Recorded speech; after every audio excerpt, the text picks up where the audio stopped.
तो स्वागत है आपका एक बार फिर हमारे YouTube चैनल कॉमर्स गुरुकुल में। मैं बैंकिंग सब्जेक्ट इस समय आपको पढ़ा रहा हूं और बैंकिंग सब्जेक्ट में मैंने अभी तक 2 पार्ट आपको पढ़ा दिए हैं, मतलब 2 चैप्टर्स हमारे कंप्लीट हो चुके हैं। तीसरा चैप्टर मैं आज स्टार्ट करने वाला हूं और इसका फर्स्ट पार्ट आज बनेगा और इसका अगला वीडियो जो है वो नेक्स्ट पार्ट में अपलोड किया जाएगा। ठीक, इससे पहले कि जो भी मैंने चैप्टर्स पढ़ाए हैं उनके लिंक जो है वो डिस्क्रिप्शन बॉक्स में दे रखे हैं। आप अगर उन्हें देखना चाहें तो डिस्क्रिप्शन बॉक्स में जाके उनके लिंक्स हैं, उनके द्वारा आप उनको देख सकते हैं। ठीक है, तो शुरू करते हैं आज का टॉपिक हम। और आज का टॉपिक हमारा है बैंक द्वारा धन का विनियोजन। तो बैंक धन का विनियोजन कैसे करती है? बैंक जो है वो पैसा कहाँ इन्वेस्ट करती है, कहाँ विनियोजित करती है, कहाँ पर ले जाकर व्यापार करती है, जिससे कि वो हमें पैसा क्या करती है, विद इंटरेस्ट वापस भी करती है। तो आपने देखा होगा कि हम लोग जो है वो सभी लोग पैसा बैंक में जमा करते हैं और जो पैसा हम बैंक में जमा करते हैं उस पैसे को बैंक अपने पास रखती ही नहीं है, उसको वो क्या करती है, उसको कहीं और ले जाकर विनियोजित करती है, इन्वेस्टमेंट करती है उसका, तब जाके उससे ज़्यादा प्रॉफिट होता है और वो हमें एक रेट ऑफ इंटरेस्ट के हिसाब से इंटरेस्ट भी देती है।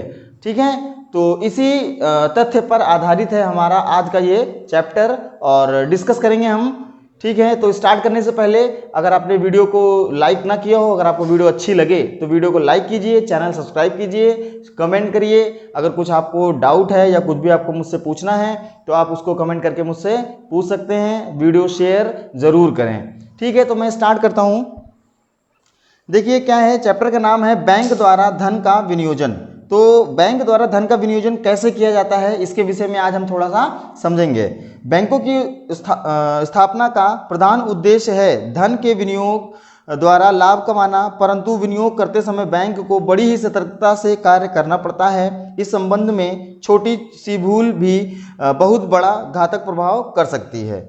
बैंकों की विनियोग नीति क्या हो व किन किन सिद्धांतों पर आधारित हो, यह बता सकना एक कठिन कार्य है। विभिन्न देशों में जनता की मुद्रा एवं साख के प्रयोग से संबंधित आदत, व्यापारिक तथा औद्योगिक परिस्थितियां भिन्न भिन्न होती हैं। अतएव बैंक के अधिकारियों को अपने अनुभव एवं दूरदर्शिता से कार्य करना चाहिए। एक अर्थशास्त्री हैं, उनकी परिभाषा दे रखी है वेज़हॉट के अनुसार, साहस व्यापार का जीवन है परंतु सावधानी न कि भीरुता बल्कि आधुनिक बैंक का सार है। तो ये बताया जा रहा है कि बैंक जो है सभी देशों में है, आप जानते हैं, लेकिन बैंक की जो कंडीशन है वो सभी देशों में अलग अलग है। जैसे अमेरिका के जो बैंक है वो बहुत अच्छी कंडीशंस में होते होंगे, इंडिया के जो बैंक हैं इनकी कंडीशन आप जानते ही हैं कि जो बैंक अगर कुछ भी डगमगाता है या इंसॉल्वेंट मतलब कि दिवालिया होने वाला होता है तो उसको दूसरे बैंक में मर्ज कर दिया जाता है। ठीक है, तो ये दिक्कतें जो आती हैं इनको करने के लिए कोई एक निश्चित परिभाषा नहीं दी जा सकती है। इसके लिए लोग करते क्या हैं, इसके लिए जो बैंक के अच्छे व्यक्ति होते हैं, मतलब अपर लेवल के जो काफ़ी ज्ञानपूर्ण होते हैं, उनको नॉलेज होती है कि आर्थिक स्थिति की जो है उनको जानकारी होती है, जिसके माध्यम से वे अगर उन्हें कोई परिवर्तन लाना है या बैंक में किस प्रकार का विनियोग करना है उसके विषय में वो सही फैसला उन्हें लेना चाहिए। ये कह रहा है इसमें। प्रत्येक बैंक अपनी पूंजी को साधारणतः 2 प्रकार से विनियोग में लगाता है। तो कोई भी बैंक है अगर, तो वो क्या करेगी, 2 प्रकार से अपनी पूंजी को विनियोजित करती है। कौन कौन से वो 2 प्रकार होते हैं? पहला है अलाभकारी विनियोग तथा दूसरा है लाभकारी। देखिए, विनियोग को इंग्लिश में इन्वेस्टमेंट कहते हैं, ये तो आपको पता है। अलाभकारी का मतलब नॉन प्रॉफिटेबल और लाभकारी मतलब कि प्रॉफिटेबल इन्वेस्टमेंट। तो बैंक जो है वो 2 प्रकार से पैसा इन्वेस्ट करती है, पहला है नॉन प्रॉफिटेबल और दूसरा है प्रॉफिटेबल इन्वेस्टमेंट। ठीक है, तो इसके माध्यम से बैंक जो है वो अपने लाभ को कमाती है और उस लाभ को कमाने के बाद अपना प्रोग्रेस को भी देखती है वो, और फिर उसके बाद जनता में जो भी उनका धन जो है वो जमा रहता है उस पैसे को ब्याज सहित वो वापस भी करती है। ठीक, तो ये चीज़ बताया जा रहा है इसमें। आगे मैं पढ़ता हूँ। अलाभकारी विनियोग से अभिप्राय उन विनियोग से होता है जिनमें बैंक को किसी प्रकार की आय प्राप्त नहीं होती है, परंतु बैंकिंग व्यवसाय करने के लिए तथा आदेशों में तरलता बनाए रखने के लिए जिन उद्देश्य से जिनमें बैंकों की पूंजी लगाना आवश्यक होता है, इस श्रेणी में बैंकों के नगद कोष तथा मृतक स्कंध मतलब डेड स्टॉक आते हैं। लाभकारी विनियोग वे विनियोग होते हैं जिनमें बैंक को आय प्राप्त होती है। इस श्रेणी में बैंक द्वारा दिए जाने वाले अग्रिम, ऋण, अधिविकर्ष, नगद साख आदि आते हैं। तो सिंपल सी बात है, अलाभकारी विनियोग अगर बोल रहा है तो हमें इससे ये पहले ही समझ जाना चाहिए कि इसमें जो है बैंक को कोई प्रॉफिट नहीं होता है। लेकिन अब बैंक जो है वो एक देश के अंदर काम कर रही है, तो बैंक को कहीं ना कहीं पर बिना प्रॉफिट के भी काम करना पड़ता है, जिससे कि उसकी क्या होती है, उसका विज्ञापन होता है और उसको लोग जानते हैं। ठीक है, तो ये चीज़ें हैं जो कि बैंक द्वारा की जाती हैं। अब एक दूसरा इन्वेस्टमेंट मैंने आपको बताया, लाभकारी विनियोग। लाभकारी विनियोग वे विनियोग होते हैं जिनमें बैंक को लाभ होता है। ठीक है, वैसे कोशिश तो यही करते हैं बैंक कि ज़्यादातर लाभकारी इन्वेस्टमेंट में पैसा इन्वेस्ट करें। अब हम इनको अलग अलग तरीके से समझने की कोशिश करेंगे। देखिए, पहला वाला मैं लिखता हूँ अलाभकारी विनियोग। तो ये विनियोग क्या होता है, इसको हम बहुत विस्तार से समझने की कोशिश करते हैं। ठीक है, प्रॉफिटलेस। ठीक है, तो क्या बोल रहा है, बैंक के लाभकारी विनियोग जो है वो दो प्रकार के होते हैं, नगद कोष और मृतक कोष। ठीक है, नगद कोष क्या होते हैं, प्रत्येक बैंक के पास प्रतिदिन भुगतान में मुद्रा आती रहती है तथा उसे भारी मात्रा में नकदी में भुगतान भी करने होते हैं। इस प्रकार बैंक के पास नकदी का एक प्रवाह रहता है। बैंकिंग व्यवसाय में किसी दिन बैंक को भुगतान अधिक राशि करनी पड़ती है। मतलब क्या होता है कि जैसे आप देखते हैं बैंक में बहुत से लोग पैसा निकालने भी आते हैं और बहुत से लोग पैसा जमा करने भी आते हैं। तो जरूरी नहीं है कि अगर 10 लाख बैंक में जमा हुआ है तो 10 लाख पैसा निकाला भी गया हो सकता है किसी दिन 50 लाख जमा हुआ हो और निकाला केवल 30 लाख रुपए गया हो सकता है किसी दिन 10 ही लाख रुपए जमा किया गया और हो सकता है उस दिन 50 लाख रुपए निकाले गए हों। तो ये डिपेंड करता है बैंक की स्थिति पर। ठीक है, और कस्टमर्स कैसे हैं वहाँ पर। ठीक है, ये चीज़ें जो हैं वो बैंक का लेन देन है और ये निरंतर जो है चलता रहता है, इसमें उतार चढ़ाव हमेशा होते रहते हैं। फिर कह रहा है कि बैंकिंग व्यवसाय में किसी दिन बैंक में धन की अधिक नकदी प्राप्त होती है और देनी कम होती है, परंतु कभी कभी ऐसा होता है कि जो है इसका जस्ट अपोजिट हो जाता है। ऐसी स्थिति में कोई भी बैंक अपने ग्राहक की मुद्रा संबंधी मांग को नकदी के प्रवाह से पूर्ण करने में असमर्थ ही रहेगा। अतः सभी बैंकों को यथेष्ट मात्रा में नगद कोष रखना आवश्यक होता है। नगद कोष प्रत्येक बैंक का सबसे अधिक तरल देय पदार्थ होता है। तो ये क्या चीज़ होता है, नगद कोष को हम लिक्विडिटी भी कहते हैं, लिक्विड कैश कहते हैं। लिक्विड कैश का मतलब ये हुआ कि आपकी जेब में नगद कितने रुपए हैं। अगर आपके पास 500 रुपए की नोट है या 500 रुपए हैं आपके पास, तो इसका मतलब हुआ कि लिक्विड कैश आपके पास कितना है, 500 रुपए। उसको लिक्विड क्यों बोलते हैं, लिक्विड इसलिए बोलते हैं कि आप उस पैसे से कोई भी सुविधा प्राप्त कर सकते हो। मतलब आप चाहो तो उसको जो है कोई चीज़ खरीद सकते हो, आप चाहो तो उसको कहीं पर किसी को दे सकते हो। तो इसलिए हम उसको किसी भी रूप में ढाल सकते हैं, मतलब कहीं भी उसको हम दे सकते हैं, इसलिए हम उसको लिक्विड कैश कहते हैं। अब देखिए इसके बारे में और कुछ बताया है, नगद कोष को प्रभावित करने वाले तत्व। तो नगद कोष जो बैंक रखती है अपने पास जनता को देने और पैसा उनसे लेने के लिए, ठीक है, उसके और भी तत्व हैं जो नगद कोष को प्रभावित करते हैं। नगद कोष को प्रभावित करने वाले तत्व निम्नलिखित हैं। किसी स्थान पर व्यापारिक दशा, जैसे कि यदि किसी स्थान पर अधिक लोग व्यापारिक अथवा उत्पादन कार्यों से संबंधित हों तो वहाँ नगद की मांग अधिक होगी, क्योंकि उन्हें लेन देन क्या है, अधिक करना पड़ता है। तो देखिए जैसे बैंक जो हैं वो अगर इंडस्ट्रीज साइड में, मतलब जहाँ कारखाने जहाँ पर ज़्यादा हैं वहाँ पर अगर बैंक होती है तो वहाँ पर क्या है, नकदी का लेन देन कुछ ज़्यादा ही होता है, क्योंकि वहाँ के जो व्यापारी हैं वो रोज़ पैसा निकालेंगे 10-20 लाख और रोज़ पैसा वो जमा करेंगे 10-20 लाख। तो बैंक को वहाँ पर ज़्यादा बड़ा कोष रखना पड़ता है। ठीक है, दूसरा बता रहा है ग्राहकों की आदत एवं उनके विचार।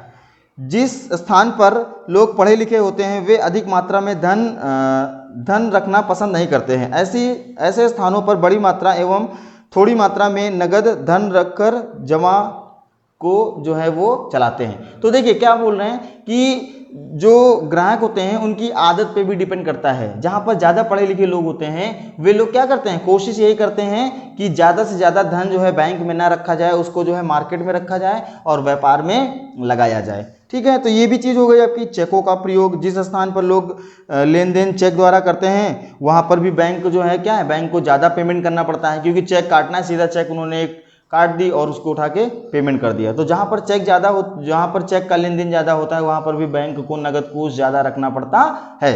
ठीक, खातों की औसत स्थिति एवं ग्राहकों की संख्या, यह देखा जाता है कि बैंक जहां पर है उस बैंक में कितने खाता धारकों ने अपना खाता खोल रखा है। ठीक है, तो इसके विषय में भी समझना बहुत जरूरी है। ग्राहकों की संख्या एवं खाते छोटे होने से नगद कोष की मात्रा कम हो सकती है, परंतु यदि कुछ ऐसे थोड़े लोग ने ही बड़े बड़े खाते खोल रखे हैं तो बैंक में अधिक मात्रा में कोष रखना पड़ता है, क्योंकि ऐसी स्थिति में प्रत्येक खातेदार बड़ी रकम की मांग करता है। जैसे यदि किसी बैंक के यहाँ कुछ बड़ी बड़ी मिलों अथवा व्यापारिक संस्थाओं के खाते हैं तो उसे अधिक नगद कोष रखना पड़ता है। मतलब कहने का ये है कि अगर बैंक ऐसे स्थान पर है जहाँ पर बड़े बड़े लोगों ने भी खाता खुलवा रखा है तो उनको क्या करना होता है, उनको ज़्यादा मात्रा में कैश का एक कोष रखना पड़ता है, नगद कोष रखना पड़ता है, जिससे कि जो खाता धारक होते हैं वो बड़े बड़े अमाउंट में चेक काटते हैं और उससे क्या होता है कि बैंक को एक ज़्यादा बड़ी राशि एक बार में भुगतान करनी पड़ती है। निकासी गृहों की सुविधा, अब निकासी गृहों की बात करें हम थोड़ा सा, तो निकासी गृह जो होते हैं आपके उसको हम क्लियरिंग हाउस बोलते हैं। इसका एक पूरा चैप्टर है और मैं इसको आपको डिस्कस करूंगा आगे चल के। फिलहाल मैं इसमें जो है वो मैं आपको बता देता हूँ। किसी स्थान पर जितने भी बैंक होते हैं उनमें से प्रत्येक को कुछ ऐसे चेक मिलते हैं जो दूसरे बैंकों पर लिखे होते हैं। इस प्रकार प्रत्येक बैंक को दूसरे बैंकों से भुगतान लेना होता है तथा दूसरे बैंक को भुगतान देना भी होता है। जहां पर निकासी गृहों की सुविधा होती है वहां बैंकों की यह लेन देन हिसाब किताब लेखों द्वारा समायोजित कर ली जाती है। केवल शेष के लिए ही नकद का प्रयोग होता है। होता क्या है कि जहां पर कई तरह के बैंक होते हैं वहां पर क्या है, जैसे कि जिस व्यक्ति ने माल को खरीदा वह उसका खाता जो है एसबीआई में है, जिस व्यक्ति ने माल बेचा उसका खाता जो है वो एचडीएफसी में है। अब उसने अपना एसबीआई का चेक काटा तो वो जिस व्यक्ति ने माल बेचा है वो एचडीएफसी में जाके लगाएगा, तो एसबीआई बैंक जो है एचडीएफसी बैंक को पेमेंट करेगा। इसी तरह से इनका बैलेंस चलता रहता है। तो ये निकासी गृह का कार्य होता है कि एक बैंक दूसरे बैंक से पैसा कैसे ले लेता है। बैंक तो दूसरे, जो हमने चेक काटा है वो तो दूसरे बैंक का है, परंतु जिसको हमने चेक काटा है उसका खाता दूसरे बैंक में है, तो वो कैसे भुगतान प्राप्त कर लेता है ये भी जानना बहुत जरूरी होता है। ग्राहकों के व्यवसाय की प्रकृति, यदि किसी बैंक के अधिकांश ग्राहक दलाल, सोने चांदी अथवा व्यापारी अथवा उत्पादक हैं तो अधिक मात्रा में नगद कोष रखना पड़ेगा, परंतु यदि ग्राहक में अधिक कृषक हैं तो नगद कोष कम भी हो सकता है। देखिए जैसे दलाल हो गए, सोना चांदी के क्रयकर्ता हो गए, है ना, और इस टाइप के जो लोग होते हैं उनको एक दिन में बहुत ज़्यादा पैसे की आवश्यकता होती है। लेकिन जस्ट उल्टा इसका कि जहाँ पर एक कृषि विभाग से लोग हो गए, छोटे छोटे उद्योग धंधे वाले लोग हो गए, तो उन्हें क्या होता है, उन्हें ज़्यादा कैश की आवश्यकता नहीं होती है। वो एक बार पैसा जमा कर देते हैं तो बार बार पैसा निकालने नहीं आते हैं। तो इससे भी जो नगद कोष जो होता है उस पर भी काफ़ी प्रभाव पड़ता है। ये मैं जो आपको पढ़ा रहा हूँ इसमें आपको यही पता चलेगा कि नगद कोष पर कैसे प्रभाव पड़ता है। अगला पॉइंट दिया है आपका ऋणों की प्रकृति एवं विनिमय विपत्रों का भुगतान। यदि किसी बैंक ने बड़ी संख्या में विनिमय विपत्रों को भुनाने में धन लगाया है तो अधिक नगद कोष रखने की आवश्यकता नहीं होती है, क्योंकि आवश्यकता के समय वह इन विनिमय विपत्रों को केंद्रीय बैंक से भुना सकता है। पर यदि अधिकांश धन ऋणों, अधिविकर्षों आदि के रूप में लगा हो तो नगद कोष का अधिक होना आवश्यक होता है।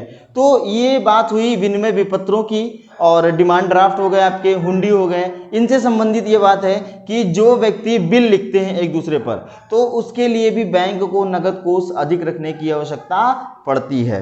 ठीक है। अन्य बैंकों द्वारा निर्धारित अनुपात, नगद कोष का अनुपात निश्चित करते समय बैंक यह भी देखते हैं कि उस स्थान पर अन्य किसी बैंक के नगद कोष तथा जमा दे धन का क्या संबंध है। बैंकों का व्यवसाय जनता के विश्वास पर चलता है। सिंपल सी बात है, आप जानते हैं कि बैंकों पर जनता विश्वास करती है तभी वहां पर अपना धन जमा करती है। अगर जनता विश्वास नहीं करेगी तो वो बैंक में धन ही नहीं जमा करेगी, तो बैंक के पास ना कोई नगद कोष होगा, ना ही कोई उनके पास कोई सुविधा देने के लिए कोई चीज होगी।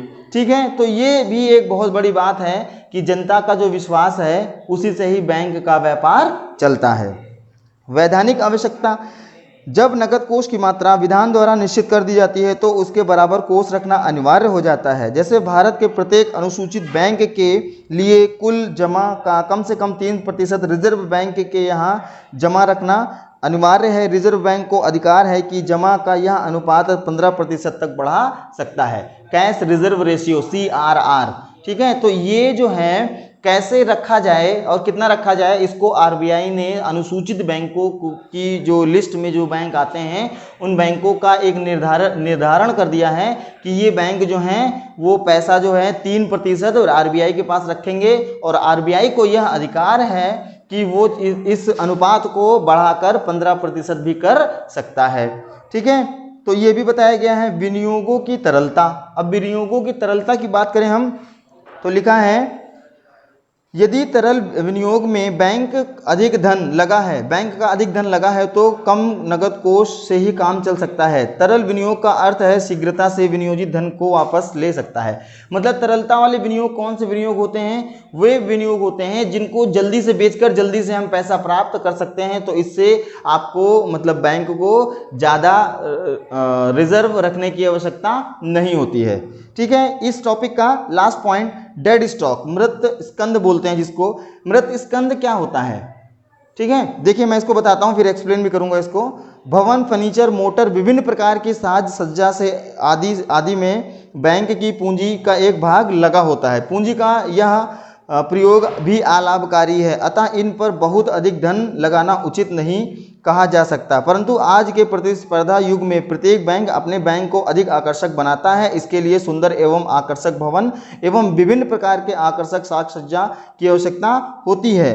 कुछ विशेष प्रकार की मशीनें भी कार्य की सरलता एवं सुंदरता के लिए आवश्यक होती हैं। एक सीमा के अंदर इन मदों पर किया गया वह ठीक हो सकता है। बैंक के प्रति ग्राहकों का जितना अधिक आकर्षण होगा उतना ही अधिक जमा तथा कारोबार उसे मिलेगा, परंतु प्रत्यक्ष रूप से यह भी वह सभी वह अलाभकारी होते हैं। अब देखिए होता क्या है कि ये जो बैंक होते हैं इनमें मृत स्कंद की बात करें तो बैंक आप जाते हो, आपने देखा होगा वहाँ पर AC लगी होती है, फैन लगे होते हैं, बैठने के लिए अच्छा सा सोफा रखा होता है और भी बहुत सी सुविधाएं वहाँ पर दी होती हैं। लेकिन क्या इन चीज़ों से बैंक पैसा वापस ले सकता है? नहीं ले सकता है। एक बार इन वस्तुओं को खरीद लो तो ये डेड स्टॉक की कैटेगरी में आ जाते हैं। इसका मतलब है कि इससे अब उतना पैसा रिलाइज या वसूल नहीं किया जा सकता है।